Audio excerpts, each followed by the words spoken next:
falar um pouco sobre comunhão com o Espírito Santo. Atos 2, 42 e 43. Porque eu disse aqui para os irmãos nas semanas anteriores que a nossa comunhão com o irmão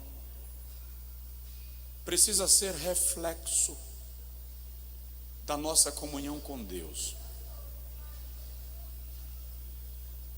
João diz que aquele que não ama ao seu irmão a quem vê,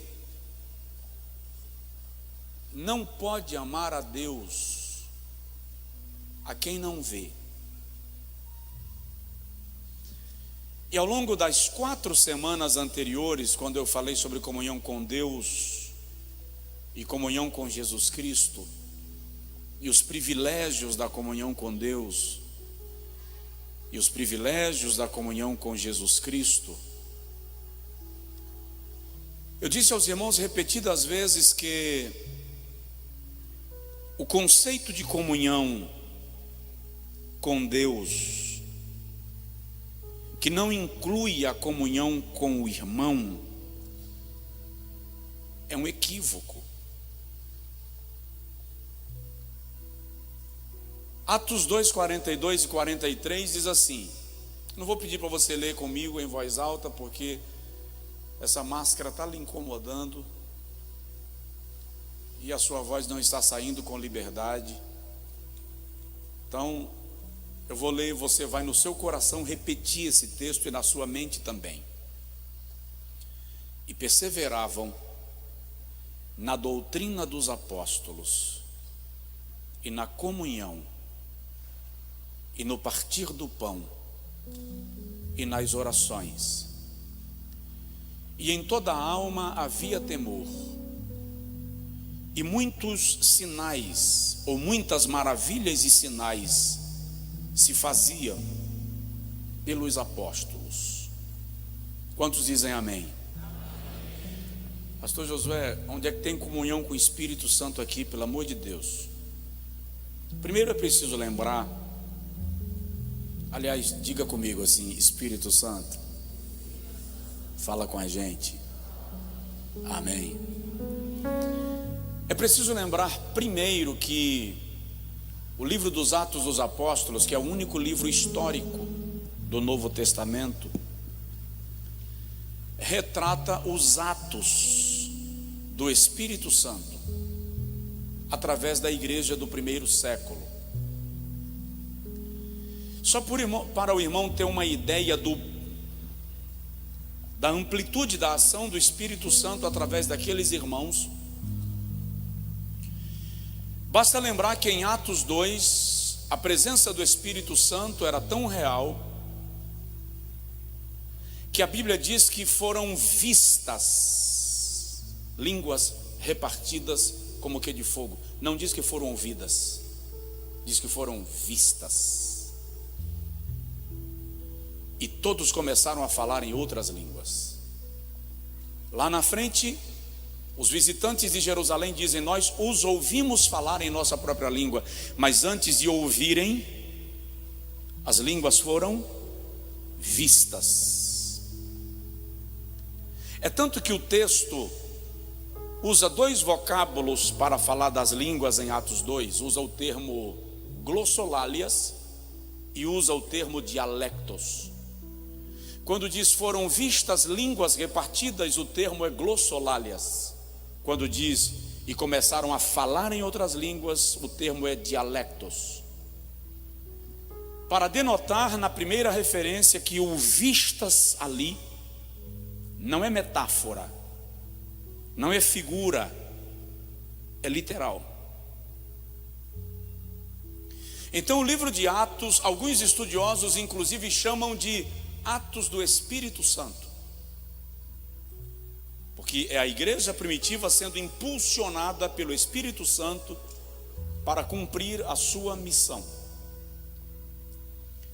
No início da nossa reflexão desta noite, eu preciso começar desmontando uma ideia, um conceito que algumas escolas de pensamento defendem,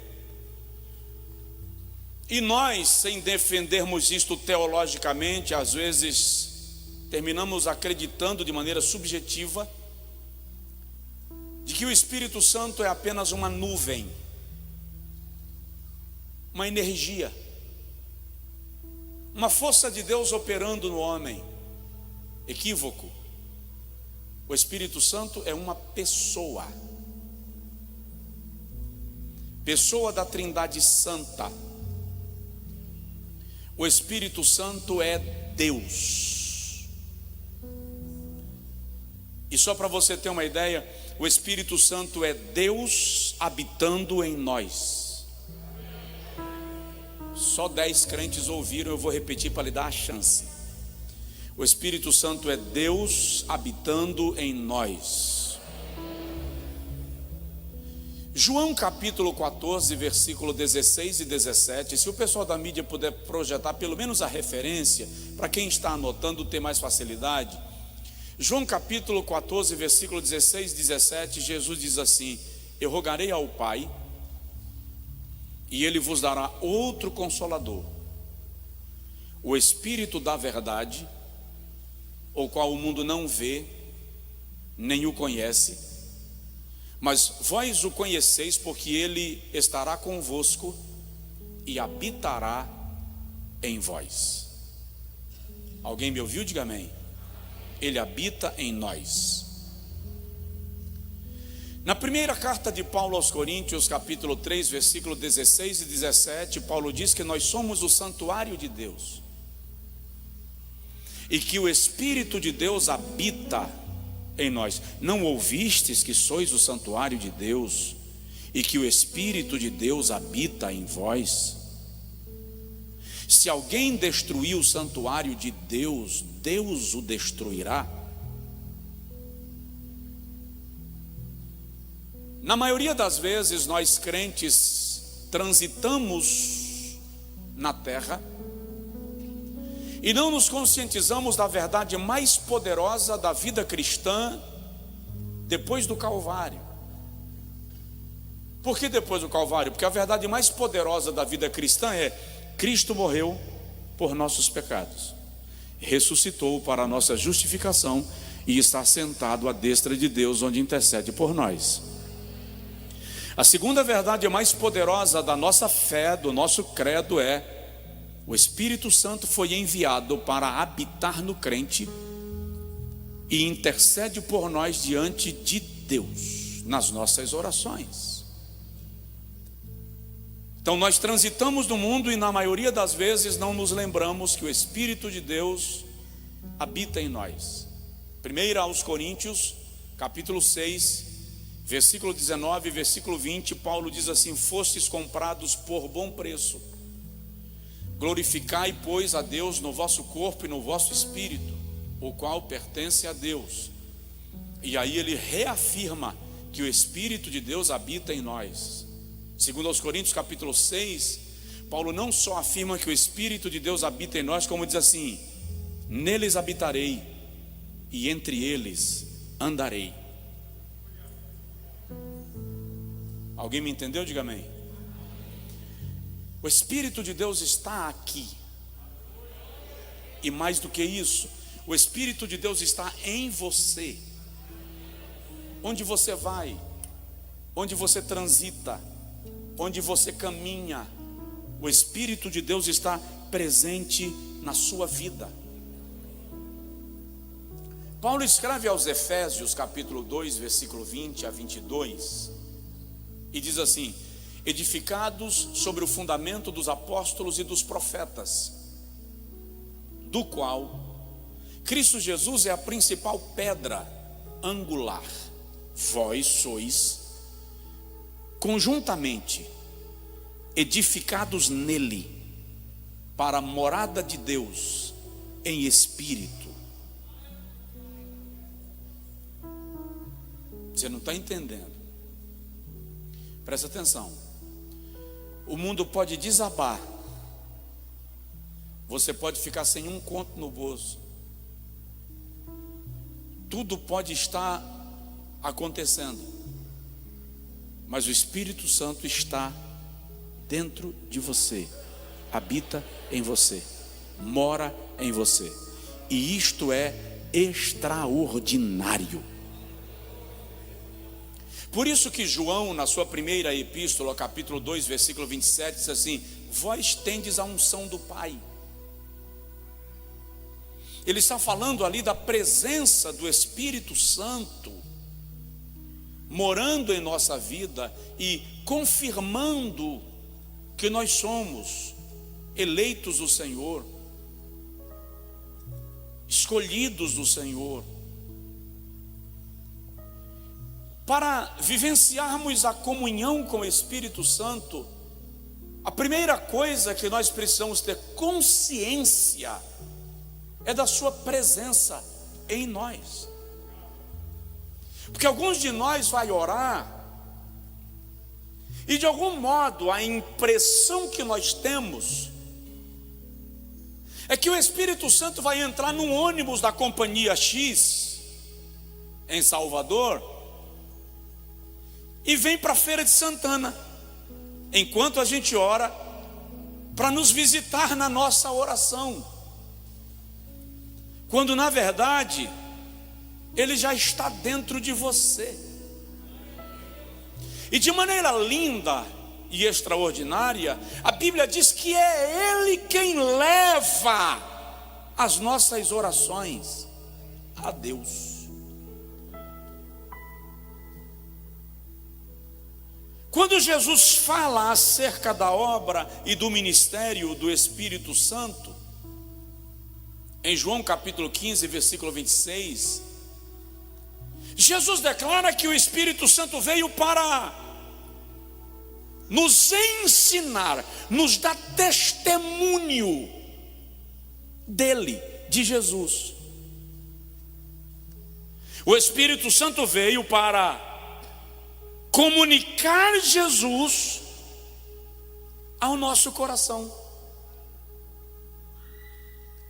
De modo que, se cremos que Jesus é o Filho de Deus, não é porque os filmes da paixão de Cristo nos mostram o seu sofrimento, mas porque o Espírito Santo testifica acerca de Jesus no nosso coração. E é muito bom lembrar que quem prepara a noiva para o encontro com o noivo, traduzindo, quem prepara a igreja para o encontro com Cristo, também é o Espírito Santo. Tem algum crente aí capaz de dizer assim: glória a Deus, amém, aleluia, que maravilha? Lá em João capítulo 3, versículo 29, Jesus faz uma ilustração. E na ilustração que Jesus faz, ele está usando uma tradição do costume judaico, quando ele faz a menção do noivo, da noiva e do amigo do noivo. E Jesus diz que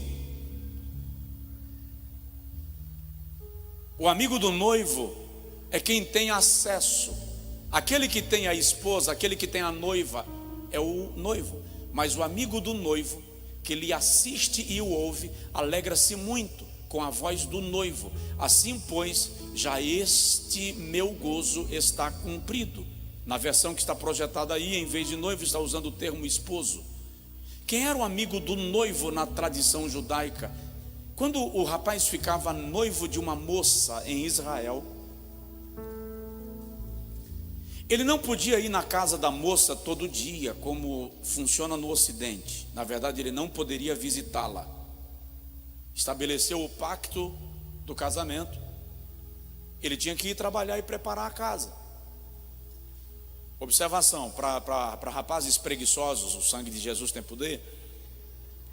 Não importa quão rico o noivo fosse, não importa quantos funcionários ele poderia pagar para construir a sua casa, ele tinha que participar da construção, tinha que colocar a mão na massa. Por isso que Jesus diz: vou preparar-vos lugar. Então, irmã, se um preguiçoso está orando a Deus a seu respeito, ore também, comece a clamar o sangue de Jesus. começa a clamar o sangue de Jesus. Está repreendido.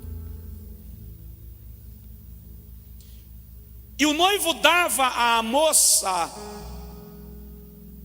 uma medalha, um diadema, a depender da condição financeira dele, uma joia. Em alguns casos estava gravado naquela joia: consagrada a mim. Ela não seria mais de outro. Era um pacto de exclusividade. Por isso que quando a senhora da parábola perdeu a dracma, ela entra em desespero, porque era um pacto de exclusividade. Naquele período, a moça ia se preparar para o casamento e o noivo iria preparar a estrutura para recebê-la. E quando ele queria ter notícias dela, ele chamava o amigo do noivo. Era alguém da sua mais absoluta confiança, a quem ele dava a missão de ir visitar a noiva para levar notícias dele e trazer notícias dela.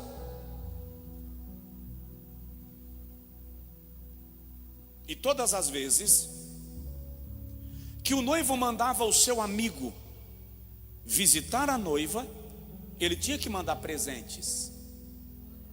E isso, irmã, alguém entendeu a mensagem profética? Não é possível. Ele tinha que mandar presentes para ela. E o presente não eram flores. Flores? Flor murcha. Tinha que mandar joia. As irmãs podiam dizer assim: oh Deus, renova nossos dias como dantes. Ele tinha que mandar joias para a noiva. Por quê? Porque era com aquelas joias que ela haveria de se adornar para o dia do casamento. Se ela aparecesse na cerimônia sem adorno, não era culpa dela, era culpa dele que não investiu nela. Deus está falando.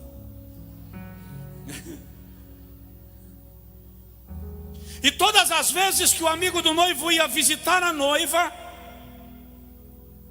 ela, por sua vez, preparava um banquete. O banquete não era para o amigo do noivo, o banquete era para o noivo. Mas como o noivo não podia vir, era o amigo do noivo quem saboreava do banquete para perceber os dotes culinários e os cuidados dela. E quando o amigo do noivo voltava para o noivo e dizia: olha, o casamento está de pé, o noivado está confirmado, eu entreguei as joias, e o banquete tinha figos, havia tâmaras, geleia de tâmara, tinha mel tirado da rocha.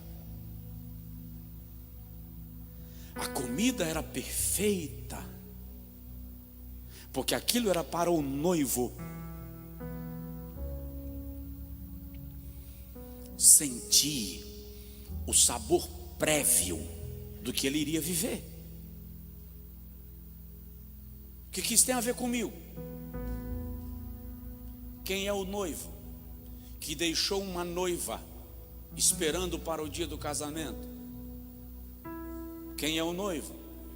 Jesus. Quem é a noiva? A igreja. E quem é o amigo que o noivo mandou para cuidar da noiva? O Espírito Santo da graça e da glória de Deus.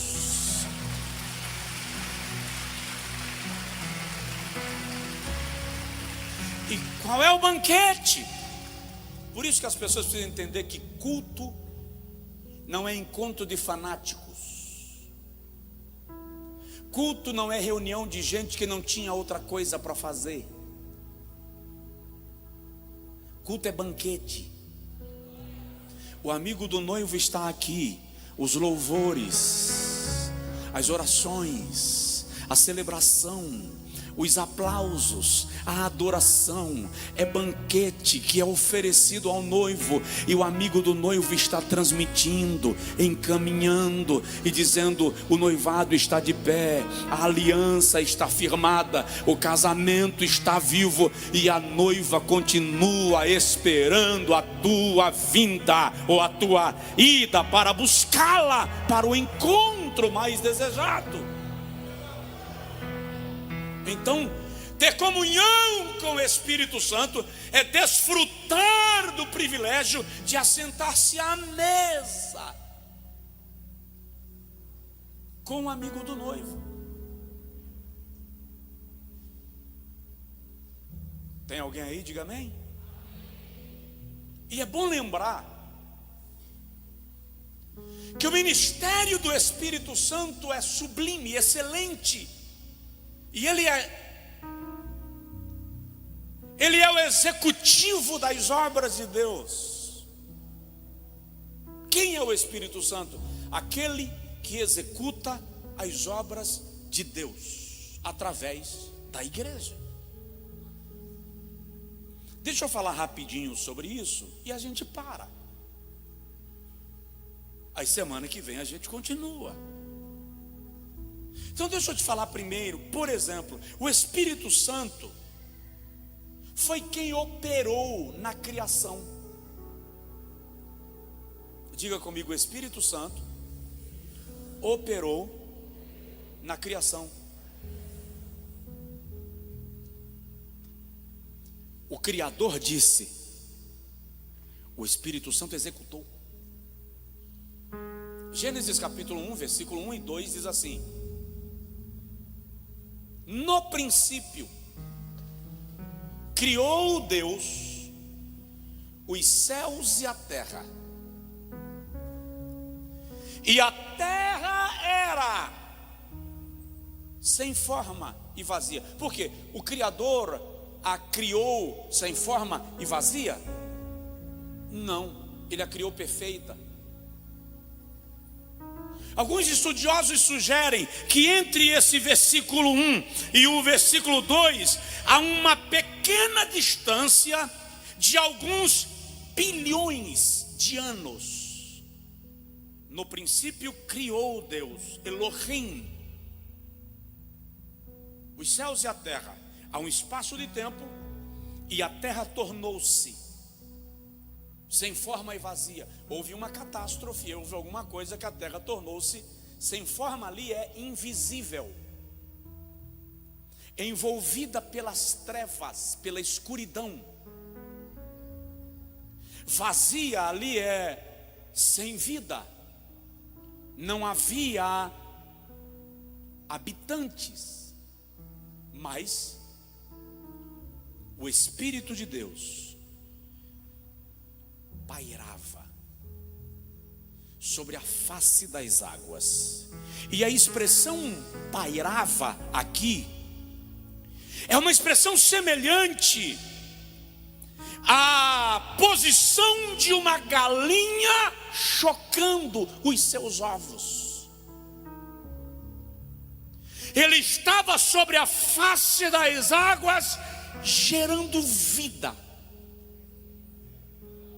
E disse Deus: haja, e houve. Porque o Espírito de Deus pairava, gerava, fazia. Ele estava lá operando na criação. Salmo 104:30 diz: tu enviastes o teu Espírito e criaste.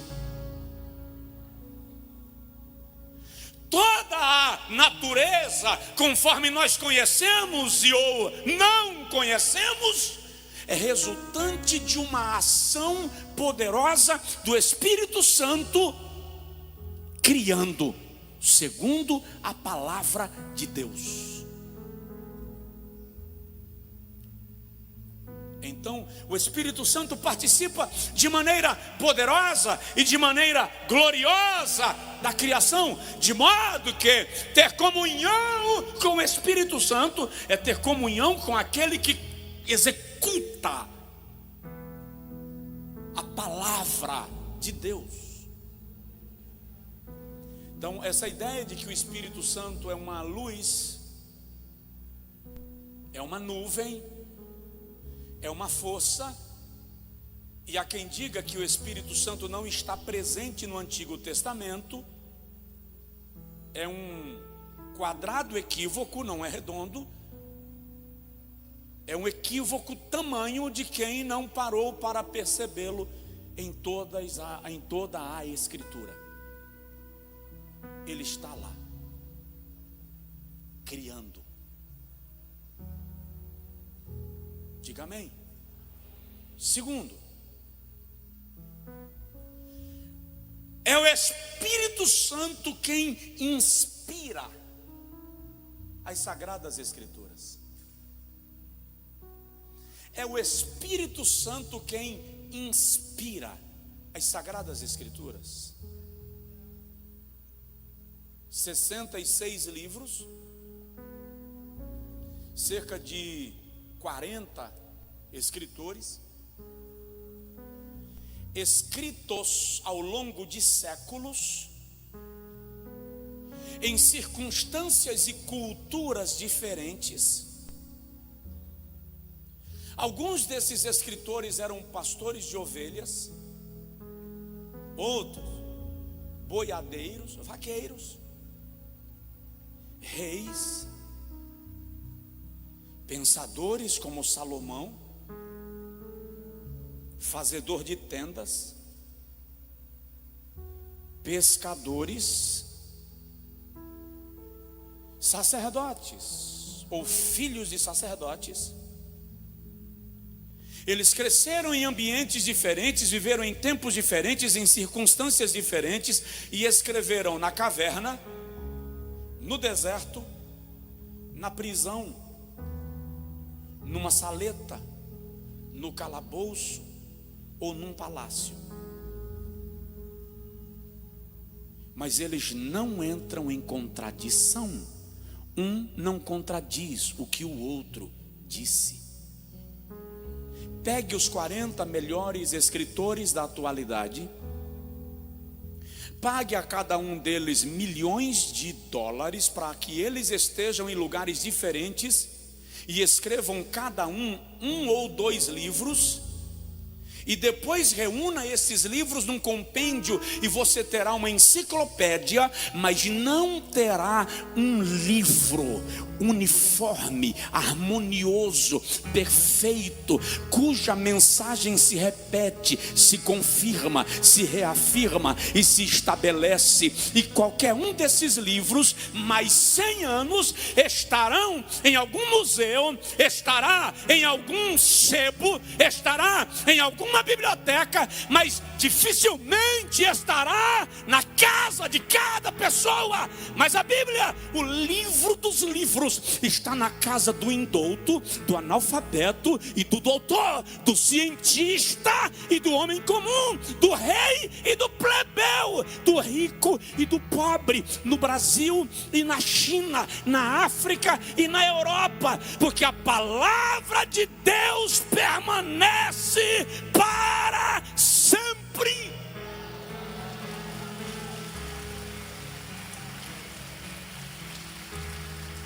Você pode dar um glória a Deus, aplaudir ao Senhor com força.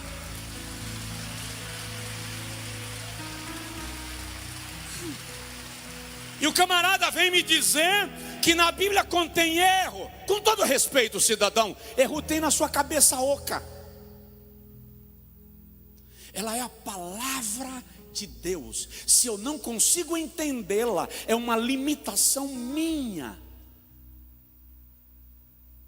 E acredite, eu não consigo entender a maior parte dela.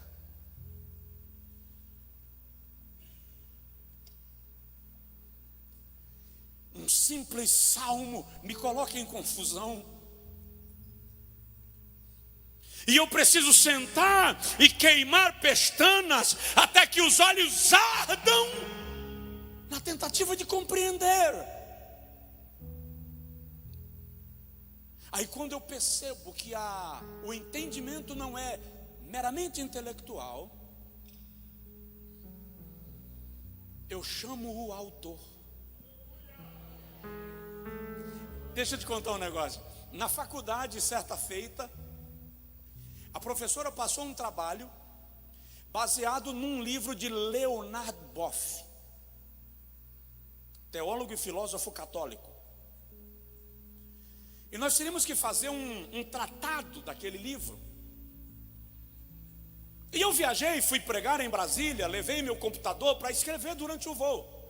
Na volta, quando eu estou na sala de espera do aeroporto, esperando o meu voo, senta na minha frente Leonard Boff. Eu disse: você não veio para cá? Cheguei perto dele, saudei, pedi licença. Falei com ele: sou aluno do curso X e eu tenho um trabalho Y para realizar baseado no seu livro. O senhor poderia me ajudar? Ele olhou para mim e disse: me empresta seu computador.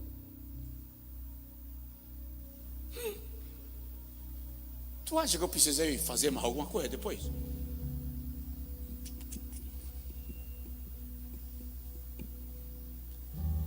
Imagina você estudando a Bíblia, aí o autor senta na tua frente e você diz assim: eu estou precisando entender o que você escreveu, dá para me explicar?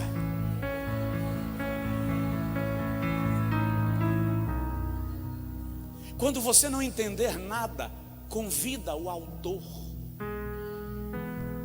Por isso que tem gente que faz confusão com a Bíblia, porque fala hebraico, grego, aramaico, português, mas não convida quem inspirou. Aí você compreende a Bíblia intelectualmente, você compreende a Bíblia do ponto de vista literário, mas não recebe a revelação.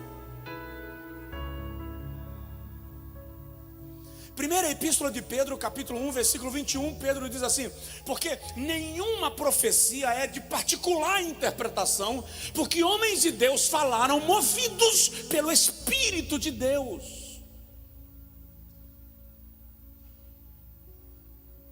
Paulo diz a Timóteo na primeira carta, capítulo 3, versículo 14, 15, 16 e 17: porque desde a infância sabes as sagradas letras que podem fazer-te sábio e entendido para a salvação. Toda a Escritura é divinamente inspirada e proveitosa para corrigir, para instruir, para redarguir em justiça, a fim de que o homem de Deus seja perfeitamente preparado e aperfeiçoado para toda boa obra. Então, é o Espírito de Deus quem inspira as Sagradas Escrituras. Todas as vezes que você sentar para ler a Bíblia, convida Ele e diz assim: Espírito Santo, me faz entender.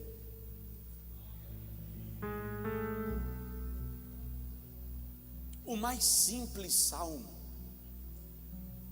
tem uma revelação extraordinária. E é o Espírito Santo quem nos leva a entender. João capítulo 14, Jesus diz assim: o Espírito Santo, versículo 26, vos fará lembrar todas as coisas que eu vos tenho ensinado.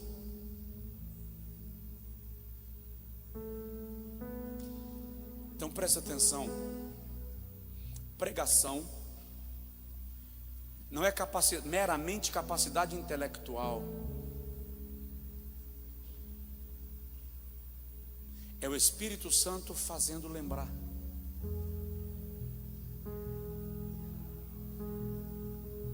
É Ele quem traz a palavra no momento certo, na hora certa, de modo que às vezes você diz assim: era para eu ter dito isso.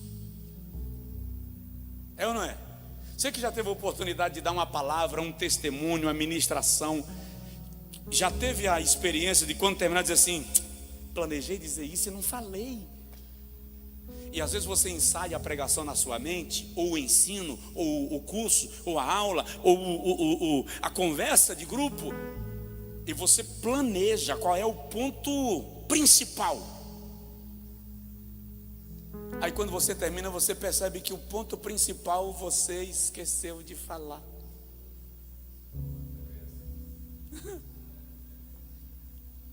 Porque era o ponto principal para você. Para o Espírito Santo, o ponto principal era outro. Ele comunicou o que queria comunicar. Ele é o condutor, ele é o mestre, ele é o ministrante. Porque o pregador consegue alcançar o intelecto, mas o Espírito Santo alcança o espírito do homem, o seu mais íntimo.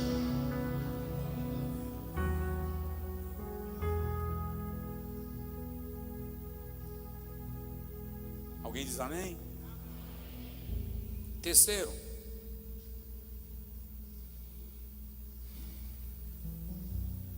é o Espírito Santo quem impede a ação absoluta de Satanás na terra.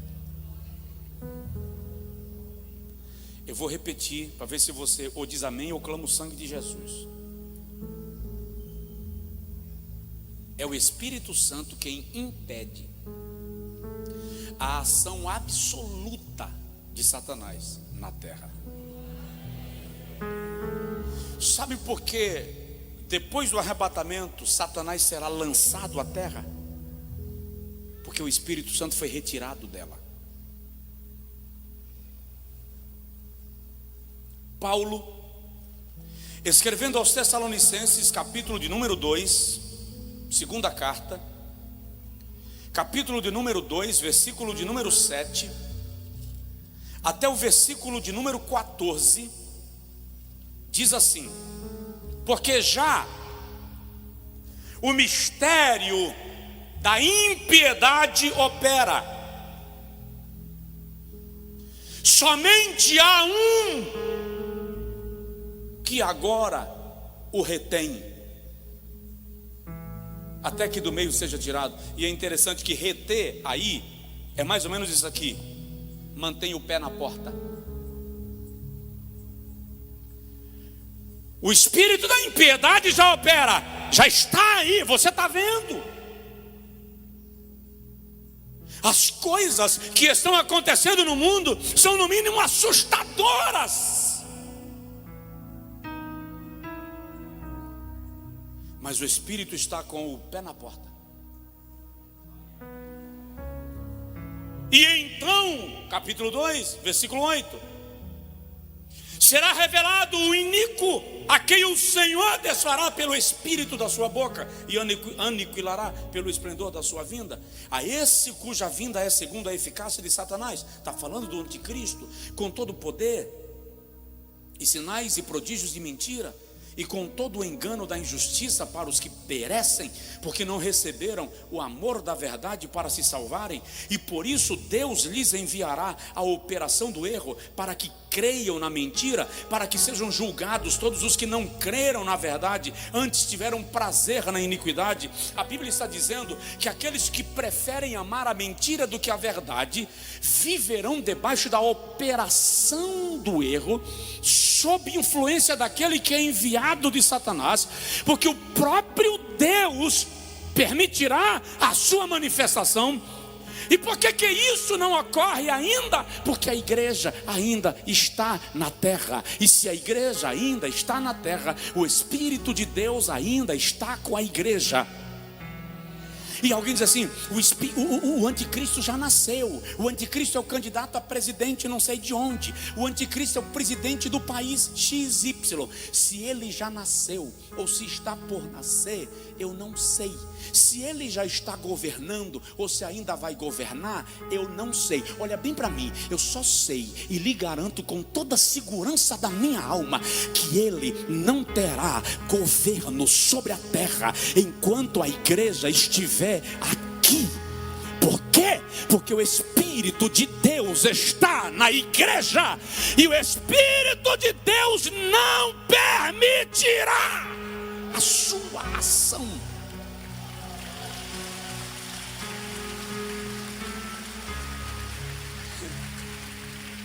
Que o diabo quer assumir o controle dessa coisa toda rápido, é claro que ele quer. Nós estamos vivendo um momento espiritual tão sério, que a gente não se bate com o demônio na rua, porque eles não são físicos, são espíritos. Satanás já queria ter dominado esse negócio todo. É por isso que, presta atenção, o espaço para a igreja vai se tornar cada vez mais restrito. O conforto para a igreja na terra vai se tornar cada vez menor. Por quê? Porque o espírito do anticristo está forçando a porta, e o Espírito Santo está segurando. Ainda não. Ainda não. E o espírito do anticristo está agindo e se manifestando de todas as formas. Adoração a demônios acontece abertamente. Sacrifícios humanos acontecem sempre. Adoração aos homens, antropolatria, antropocentrismo, o desenfreamento dos padrões, a desregularização da vida, a crise, as leis que vão sendo propostas para comprimir a igreja. Presta atenção, mas ela não vai ser aprovada. Presta atenção, lento. Ainda que ela não seja aprovada, o fato dela ter sido proposta já indica que o espírito do mal está agindo na terra e construindo um raciocínio, e construindo um estilo de vida, e isso vai tornando o ambiente desconfortável. Mas o Espírito de Deus na igreja segura a manifestação absoluta do diabo, e a igreja continua marchando debaixo da presença de Deus. E os demônios precisam recuar quando a igreja marcha. Mas esse tempo não é longo. Não falta muito tempo para que a igreja seja chamada da terra à glória, e Satanás vai assumir o controle absoluto dessa coisa, de sistemas de governo, de sistemas econômicos. Mas aqueles que aguardam a bem-aventurança da vinda do Senhor Jesus Cristo permanecem cada vez mais apaixonados pela glória de Deus.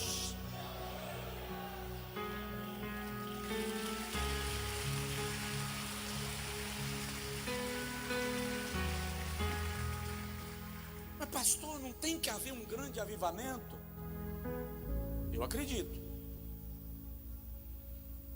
Mas e quem diz que o que eu chamo de grande avivamento tem as mesmas características do grande avivamento que o Espírito Santo quer operar?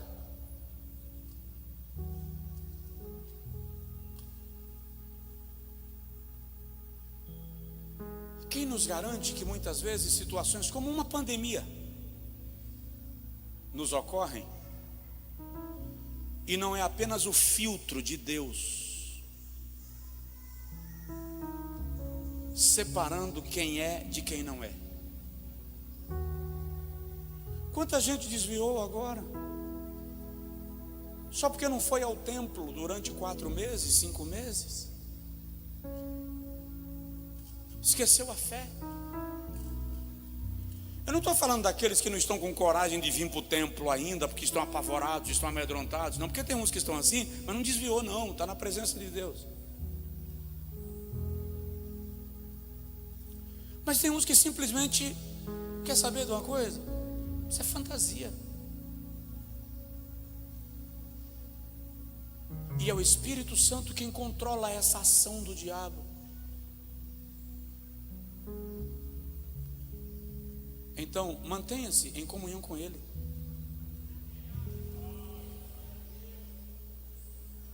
Eu vou lhe dizer uma coisa com muita, e já vou terminar, com muita precisão: Satanás está vivo e ativo no planeta Terra.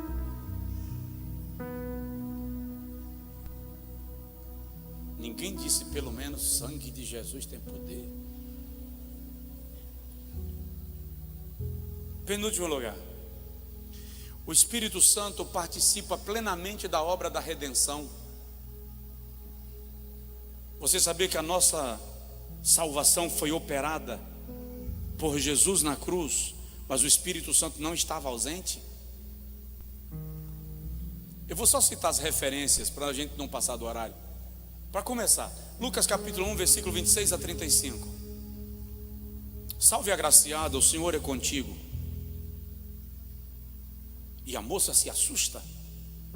E o anjo diz: não temas, Maria, porque achastes graças aos olhos de Deus, e eis que em teu ventre conceberás e darás à luz a um filho, e o seu nome será Jesus, porque ele salvará o mundo dos seus pecados.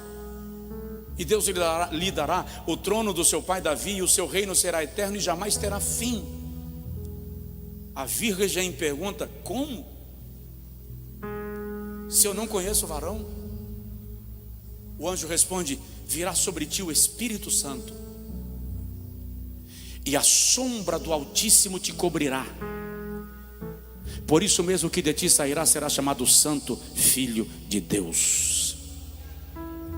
O Espírito Santo estava operando a geração do Filho de Deus no ventre de uma virgem de Nazaré, para dela fazer nascer o Salvador. Quando ele vai às águas batismais, Mateus capítulo 3, versículo 16 a 18, o Espírito Santo vem sobre ele, sob a forma corpórea de uma pomba. O Espírito está lá, dizendo: chegou a hora de começar o ministério. Aí em Mateus capítulo 4, versículo 1, diz que ele é impelido ao deserto para ser tentado pelo diabo. Mas é incrível que a Bíblia diz que ele é impelido pelo Espírito Santo. Então ele, cheio do Espírito Santo, é impelido ao deserto pelo mesmo Espírito para ser tentado pelo diabo. O seu ministério começou. Quando chega a hora da crucificação, Hebreus 9,14 diz que Jesus ofereceu-se a si mesmo imaculado a Deus pelo Espírito Eterno. Então o Espírito Eterno estava impelindo Jesus ao Calvário. O Espírito Santo operou, construiu a obra da redenção. Se o Espírito Santo não trabalhasse acerca disso, eu e você não teríamos o conhecimento da verdade do Evangelho. Por isso que em João capítulo número 16, versículo 7 e 11, está escrito que é Ele quem convence o pecador do pecado, da justiça e do juízo. Ele não só executa o plano da salvação, constrói o plano da salvação, Jesus executa esse plano no Calvário, quanto depois do Calvário, é Ele quem trabalha no coração do pecador para convencê-lo de que Jesus é Deus e que a salvação só pode ser ocasionada por meio de Jesus. Eu disse aqui domingo algo pela manhã. Eu não gosto daquela ideia de eu ganhei X almas para Jesus. Eu não consigo terminar um culto que Jesus salvou 10, 20, 100 pessoas e dizer: ganhei 100 almas para Jesus. Quem ganha almas é o Espírito Santo. O fato de eu pregar e as pessoas se converterem não indica que eu ganhei almas, porque ganhar almas é uma operação de resgate. Antes que eu pregasse e alguém se convertesse, quantas pessoas estão orando por aquela pessoa? Quantas pessoas já lhe evangelizaram? Quantas vezes procurando uma rádio no carro, ele passou por um programa evangélico e ouviu só uma frase, e o córtex cerebral arquivou.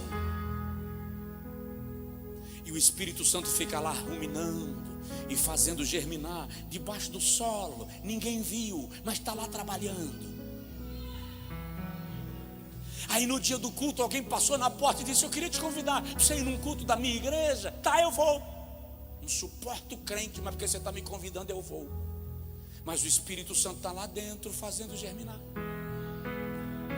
Aí quando o camarada chegou na igreja, ele foi muito bem recepcionado na portaria. Não é tão ruim quanto eu imaginei, pelo menos educação tem. Entrou no templo e o louvor cantou, e um louvor tocou o seu coração. Aí depois eu prego e Jesus salva, fui eu que ganhei. O Espírito Santo vem trabalhando, há muito tempo. Aliás, tem casos que na gestação, a mãe, que às vezes nem está viva mais, colocava a mão e dizia: Deus, eu consagro a ti. Quando nasceu e cresceu, foi para o mundo, pintou o 7, bordou o 8 e coloriu o 9. Mas a oração da mãe continua ecoando na presença de Deus acerca daquele indivíduo. Quem ganha almas é o Espírito Santo. Eu e você somos resultados da operação do Espírito Santo para a salvação do nosso ser. Fica de pé, por favor.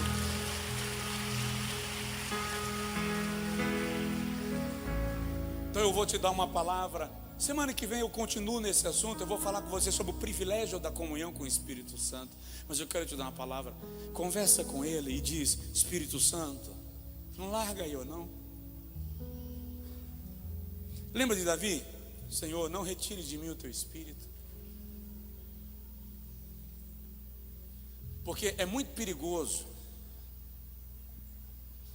a gente não perceber quando perdeu a conexão com o Espírito Santo. Sansão nem viu. E em Juízes capítulo 17 está um dos textos mais tristes do Antigo Testamento. Lá no versículo 20, salvo engano, quando diz assim: e Sansão se levantou contra os filisteus, porque não sabia que o Espírito de Deus já não era mais com ele. Aí no Antigo Testamento, pastor. Tá bom. Mateus capítulo 25. As virgens loucas se levantam para encontrar o noivo, e elas não perceberam que as suas lâmpadas se apagavam. Só quando o noivo chegou, que elas viam que não tinham lamparinas para terminar a viagem. Aí elas vão pedir emprestado azeite a quem tem. E as prudentes dizem assim: não seja o caso que falte a nós, como já faltou a vós.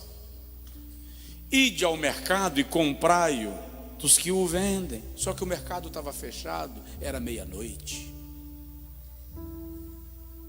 Então a pergunta é: como está a nossa comunhão com o Espírito Santo? A nossa relação com Ele, a gente o percebe? Você já percebeu que tem momentos que você vai fazer algo, você vai ser impelido a fazer algo, e algo dentro de você te freia, te bloqueia, te trava, e você tenta atropelar, e às vezes atropela, e não para perceber que pode ser o Espírito Santo dizendo: não vai, não faz, não diz, volta atrás, porque Ele está dentro de você, operando em você. O problema é que a maioria de nós não percebe a presença do Espírito Santo dentro de si.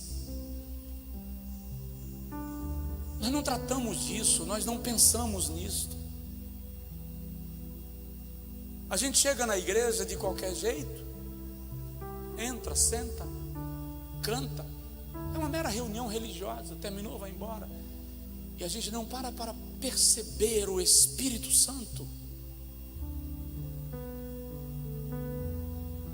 Lembro do dia que eu estava muito angustiado e eu precisava conversar com alguém. Sabe aquela angústia que encheu a tampa e a panela de pressão vai explodir? E eu liguei para um amigo e ele não atendeu. E eu liguei para um segundo e deu caixa. E eu liguei para um terceiro e a esposa atendeu e disse: ele saiu e não levou o celular. Eu estava tão nervoso que eu dei um tapa no colchão. Eu disse: eu preciso falar com alguém. Mas na hora, dentro de mim a voz bradou e disse: fala comigo. Mas eu também pensava que o Espírito Santo é só uma nuvem. E eu disse assim: tá, Jesus, vou falar contigo, só que eu estou precisando conversar com alguém que eu consigo perceber. Tipo assim, eu não quero falar com um fantasma. Irmãos, questão de 2, 3 minutos, uma presença inundou o meu quarto. Era tão grande a presença que a sensação que eu tinha é que não havia uma partícula de ar que não estivesse ocupada por aquela presença. Era tão real que eu tive vontade de estender a mão para ver se eu conseguia tocar em alguém, em alguma coisa, e eu não fiz isso, porque a presença era tão real que o temor me invadiu. Não precisava estender a mão para tocar em nada, porque se ele encheu o espaço, ele já encheu você, ele já está te tocando também. Eu caí de joelhos ao lado da cama dizendo: me perdoa, Senhor, porque eu não te conhecia como pessoa. Eu pensei que estava conversando com o vazio, mas o Espírito Santo é uma pessoa plena, perfeita da divindade, que se manifesta à igreja e que fala conosco. Então hoje, quando você chegar em casa e for orar, liberte sua mente da nuvem. Não ore como se você estivesse conversando com a nuvem. Não ore como se você estivesse conversando com um raio de luz. Não pense que você está conversando com uma força. Se conscientize. Você está conversando com a pessoa da divindade, o Espírito de Deus. Ei, olha que coisa linda. O Deus que habita em você. Diga aí comigo assim: o Deus que habita em mim. Repete: o Deus que habita em mim. Espírito Santo, o Espírito da graça de Deus, é o Senhor quem aplica esta palavra no coração da tua igreja. Eu quero pedir, Senhor, a tua presença de maneira muito real em cada um dos teus filhos. Faz com que cada um sinta, traz a consciência da tua presença real em nós. Espírito Santo, estabelece em nós uma reverência impronunciável à tua presença no nosso ser. Espírito de Deus, conforta os corações. Vai ao alcance daquela lacuna no núcleo, no centro, no mais íntimo, para que essa pessoa perceba que é o Senhor quem está fazendo. Quantas vezes, Senhor, nós condicionamos a nossa satisfação a sonhos, a aquisições, a realizações, quando seria tão mais profundo entender que toda nossa satisfação e plenitude habita em nós, pela presença do Espírito Santo.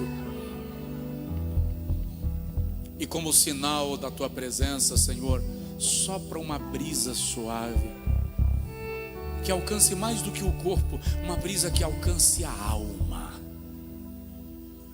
Causa isto aqui esta noite e faz o teu filho, a tua filha sair daqui tomada por esta presença magnífica do Espírito Santo.